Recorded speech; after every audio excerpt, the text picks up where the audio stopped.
Le télégraphe d'Alice Springs n'est pas situé en centre-ville, même s'il est tout proche, 2 km. Pourtant, il s'agit bien là du bâtiment le plus ancien de la ville puisqu'il fut le point de départ de l'installation blanche de la ville en plein cœur du bush australien. Un petit musée y est implanté et le visiteur peut découvrir l'histoire de l'aménagement de la ligne télégraphique continentale.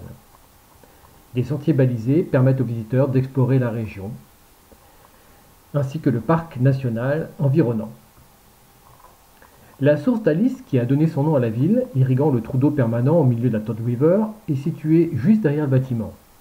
Alice étant l'épouse du responsable de la construction de la ligne, Charles Todd, qui donna ainsi son nom à la Todd River, rivière qui est quasiment toujours à sec. La petite ville d'Alice Springs est donc née grâce au télégraphe. Avant 1870, le pays étant totalement isolé des communications internationales.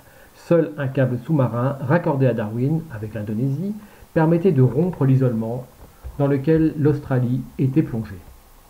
Pour permettre au sud du pays de bénéficier du télégraphe, un vaste projet d'implantation d'une ligne télégraphique vit le jour. Cette ligne devait traverser l'Australie de part en part, d'Adélaïde à Darwin. Un sacré chantier quand on pense que l'Australie est grande comme l'Europe. Cette ligne télégraphique fait 3200 km de long. De nombreuses expéditions s'élancèrent sur la route du désert à cheval puis à d'autres dromadaires. Tous étaient persuadés de l'existence d'une mer intérieure. Cependant, de nombreux explorateurs vont y laisser la vie. Le centre de l'Australie est une zone inhospitalière pour un occidental.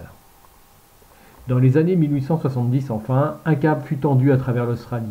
Au beau milieu des quelques 40 000 poteaux de la ligne de l'Overland Telegraph, fut décidée l'implantation d'un relais à cause d'un trou d'eau permanent. Ainsi naquit Stuart, qui deviendra à partir de 1933 Alice Springs. Dès l'installation du relais télégraphique en 1872, la ville d'Alice Springs commença à prospérer tranquillement. Peu à peu, la ville qui ne comptait qu'une poignée d'habitants, occupée à la maintenance du relais télégraphique, commença à s'agrandir.